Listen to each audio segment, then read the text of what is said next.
Welcome back to our channel honour of commerce. నేను మీ సుమ. ఈరోజు degree second year 4th semester corporate accounting అనే subject చెప్పుకుంది.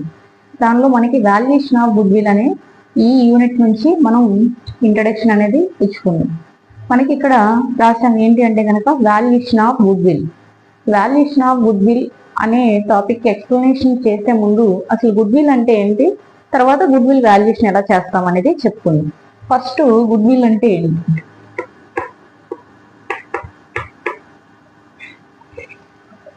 Good will ని అంటే ఏంటి అంటే కనుక గుడ్ విల్ ని మనం ఏమంటాం అంటే good name or reputation. Good name అంటే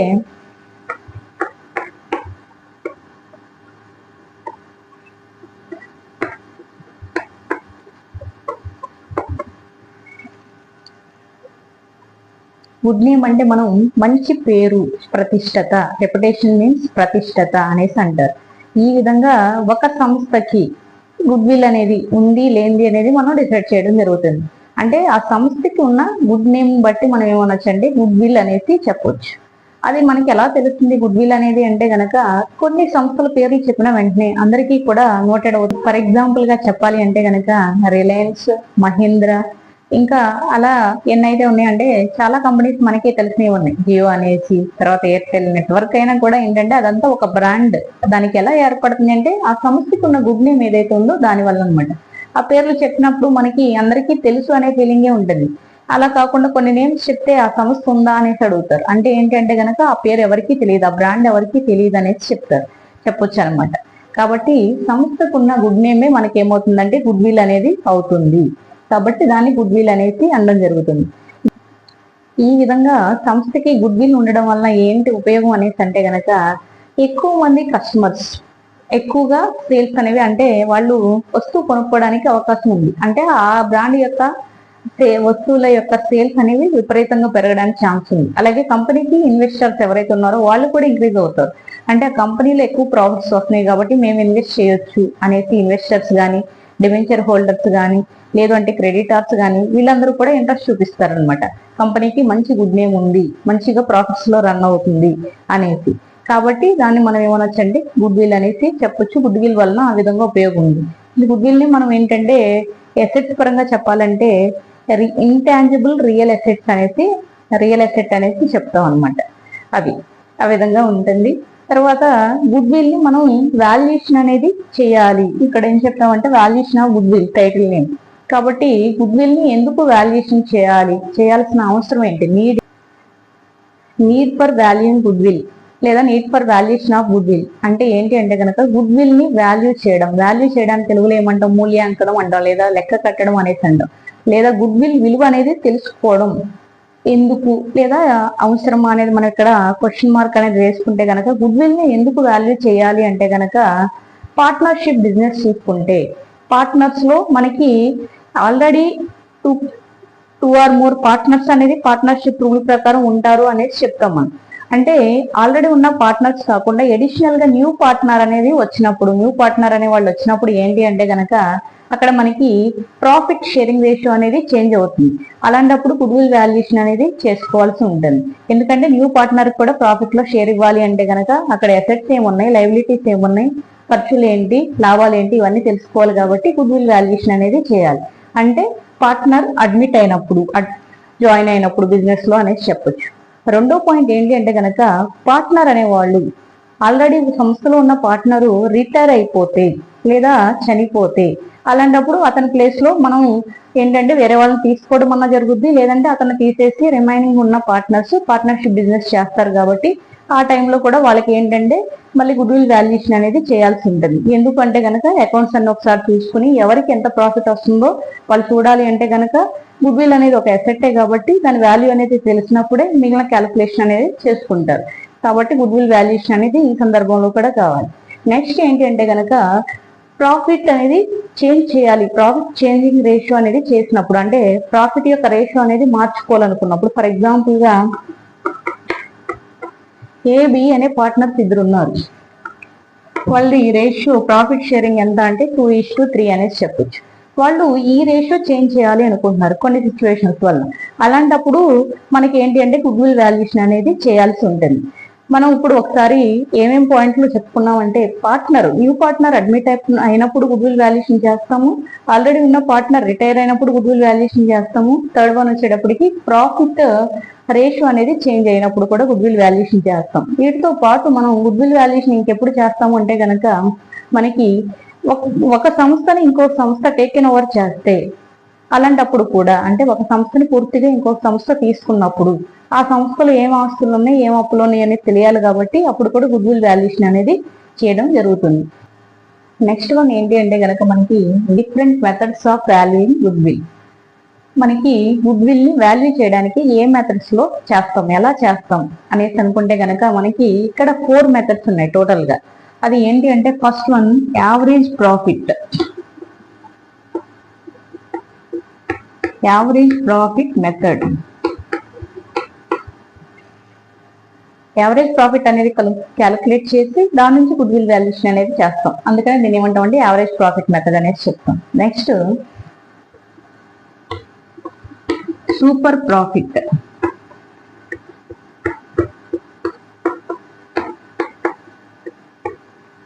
సూపర్ ప్రాఫిట్ మెథడ్ ప్రకారం గుడ్ విల్ వాల్యుయేషన్ అనేది ఏ విధంగా చేస్తాం అనేది ఈ కాన్సెప్ట్. మనం ఫార్ములాస్ చేసుకుని నెక్స్ట్ ఎక్స్ప్లెనేషన్ ఇంకా డీటెయిల్ గా చెప్దాం.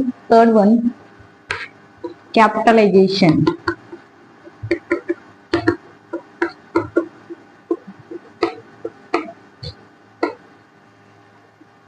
థర్డ్ ఏంటి అంటే కనుక, మనకి క్యాపిటలైజేషన్ మెథడ్ ప్రకారం వాల్యుయేషన్ అనేది చేస్తాం good will value. Fourth one annuity.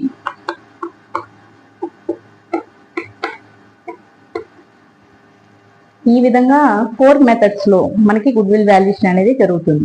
Exam point of వ్యూలో ఈ 4 మెథడ్స్ నుంచి ఇస్తాడు. అన్ని కలిపేసి ఒకే సమ్గా ఇవ్వచ్చు 10 marks point of view degree వాళ్ళకి. కాబట్టి 4 కూడా ఇంపార్టెంటే. వీటికి సంబంధించిన ఫార్ములాస్ ఉంటాయి. ఒక్కొక్కటి క్లియర్ గా ఎక్స్ప్లెనేషన్ ఇస్తే ఫార్ములా రాసుకుందాం. Methods of valuing goodwill. Methods of valuing goodwill లో ఫస్ట్ వన్ ఏంటంటే యావరేజ్ ప్రాఫిట్ మెథడ్.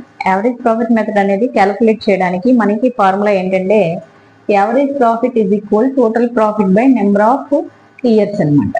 ఈ విధంగా మనం యావరేజ్ ప్రాఫిట్ అనేది క్యాలిక్యులేట్ చేయడం జరుగుతుంది. అంటే లెక్కలో మనకి 3 years ప్రాఫిట్, 4 years ప్రాఫిట్ ఇస్తే వాటిని అన్నిటిని టోటల్ చేసుకుని డివైడెడ్ బై నెంబర్, ఎన్ని ఇయర్స్ ఇస్తే ఆ నెంబర్ అనేది మనం డివిజన్ లో తీసుకోవాల్సి ఉంటుంది. ఆ విధంగా చేస్తే మనకి యావరేజ్ ప్రాఫిట్ అనేది వస్తుంది.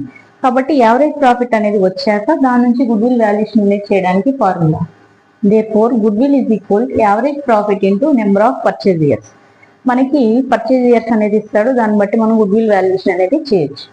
నెక్స్ట్ సూపర్ ప్రాఫిట్ ప్రకారం గుడ్ విల్ వాల్యుయేషన్ అనేది ఏ విధంగా చేస్తాం. మనకి సూపర్ ప్రాఫిట్ కి ఫార్ములా ఇక్కడ రాస్తున్నాం చూడండి. Super profit is equal to average profit minus normal profit. ఈ విధంగా తీసుకుంటే సూపర్ ప్రాఫిట్ అనేది వస్తుంది. అయితే మనకి యావరేజ్ ప్రాఫిట్ కి ఇక్కడ ఫార్ములా అనేది చెప్పాం.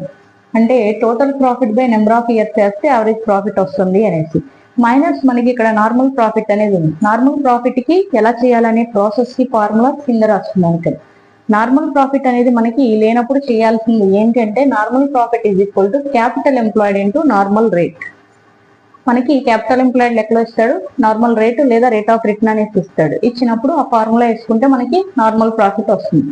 అప్పుడు ఈ రెండింటిని మనం మైనస్ చేస్తే మనకి సూపర్ ప్రాఫిట్ అనేది వస్తుంది. సూపర్ ప్రాఫిట్ వచ్చాక మనం ఏం చేస్తామంటే గుడ్ విల్ వాల్యుయేషన్ అనేది ఏ విధంగా చేస్తాము అంటే కనుక, therefore good will is equal to super profit into number of purchase years అనేసి ఈ విధంగా తీసుకోవాల్సి ఉంటుంది. ఇవి ఇక్కడికి మనం 2 మెథడ్స్ ఎక్స్ప్లెనేషన్ ఇవ్వడం జరిగింది. ఇంకా 2 మెథడ్స్ అనేవి ఉన్నాయి మనకి. విల్ వాల్యుయేషన్ లో మనకి థర్డ్ మెథడ్ ఏంటి అంటే కనుక క్యాపిటలైజేషన్ మెథడ్. క్యాపిటలైజేషన్ మెథడ్ ప్రకారం గుడ్ విల్ వాల్యుయేషన్ అనేది ఏ విధంగా చేస్తాం. ఇక్కడ ఫార్ములా చూస్తే కనుక good will is equal super profit into 100 by normal rate. ఈ విధంగా ఇవ్వడం జరిగింది. ఈ ఫార్ములా మనకి వస్తే ఈజీగా ఈ మెథడ్ ప్రకారం చేయొచ్చు. ఇక్కడ మనం ఒకసారి అబ్జర్వ్ చేస్తే సూపర్ ప్రాఫిట్ కి సంబంధించి ఇంతకు ముందు ఫార్ములా అనేది రాసింది. సూపర్ ప్రాఫిట్ రావాలి అంటే కనుక మనం చేయాల్సింది ఏంటంటే, super profit is equal to average profit minus normal profit చేస్తే సూపర్ ప్రాఫిట్ వస్తుంది. ఆ వచ్చిన వాల్యూ ఏదైతే ఉందో ఇక్కడ తీసుకుని ఇంటూ 100 బై నార్మల్ రేట్ చేస్తే మనకి క్యాపిటలైజేషన్ మెథడ్ ప్రకారం గుడ్ విల్ వాల్యుయేషన్ అనేది చేసుకోవడం వస్తుంది. ఇంకే ఈజీగా ఉంటుంది. Next fourth one goodwill valuation లో మనకి fourth method annuity method. Annuity method calculate చేయడానికి formula goodwill is equal to super profit into annuity rate. ఈ సూపర్ ప్రాఫిట్ కనుక్కోవడానికి క్యాలిక్యులేట్ చేయడానికి మనకి ఫార్ములా ఏముంది అంటే average profit minus normal profit చేస్తే సూపర్ ప్రాఫిట్ అనేది వస్తుంది. ఆ వాల్యూ మనం ఇక్కడ తీసుకుని ఇక్కడ గుడ్ విల్ అంటే యాన్యుటీ మెథడ్ ప్రకారం గుడ్ విల్ వాల్యుయేషన్ చేయడానికి super profit into annuity rate అనేది వేసుకుంటే సరిపోతుంది. మరి యాన్యుటీ రేట్ ఎలా ఉంటుంది అంటే మనకి ప్రాబ్లంలో ఇస్తాడు యాన్యుటీ రేట్ అనేది చెప్పొచ్చు, యాన్యుటీ ఫ్యాక్టర్ అని కూడా చెప్తాడు. ఆ విధంగా ఇచ్చిన వాల్యూ అనేది తీసుకోవాల్సి ఉంటుంది. చేస్తే మనకి గుడ్ విల్ అనేది వస్తుంది. ఒకవేళ యాన్యుటీ రేట్ అనేది లేకపోతే గుడ్ విల్ వాల్యుయేషన్ మనం ఈ మెథడ్లో ఎలా చేయాలి అంటే కనుక రేట్ ఆఫ్ యాన్యుటీ అనేది కనుక్కోవాలి. కనుక్కోవడానికి formula rate of annuity is equal to 1 minus into 1 plus R divided by 100 whole power N whole divided by R by 100. ఈ ఫార్ములా వేసుకుని చేయాల్సి ఉంటుంది. ఎప్పుడు అంటే ఈ యాన్యుటీ రేట్ అనేది లెక్కలో మనకి ఇవ్వనప్పుడు, ఒకవేళ ఇవ్వలేదు అంటే గనక ఆ సందర్భంలో మాత్రమే ఈ ఫార్ములా అనేది వేసుకుని చేయాల్సి ఉంటుంది. ఒకవేళ లెక్కలో మనకి ఆల్రెడీ ఆ రేట్ అనేది ఇచ్చేసాడు అంటే కనుక డైరెక్ట్ గా మనం సూపర్ ప్రాఫిట్ తీసుకుని యాన్యుటీ రేట్ ప్రకారం వాల్యుయేషన్ అనేది చేస్తుంది. అంటే ఇప్పుడు మనం చూస్తే కనుక ప్రతి ఫార్ములాలో సూపర్ ప్రాఫిట్ అనేది వస్తుంది. సూపర్ ప్రాఫిట్ కావాలంటే యావరేజ్ ప్రాఫిట్ కూడా కావాలి. కాబట్టి మనం యావరేజ్ ప్రాఫిట్ నుంచి మొత్తం 4 కూడా ఫార్ములాస్ అన్ని గుర్తుపెట్టుకుంటే లెక్కలు ఈజీగా చేసేయచ్చు. ఈ 4 ఫార్ములాస్ వస్తే చాలా ఈజీగా ఉంటుంది వాల్యుయేషన్ ఆఫ్ గుడ్ విల్ అనేది. కాబట్టి ఈజీగా మనం చేయడానికి ఛాన్స్ అనేది ఉంది.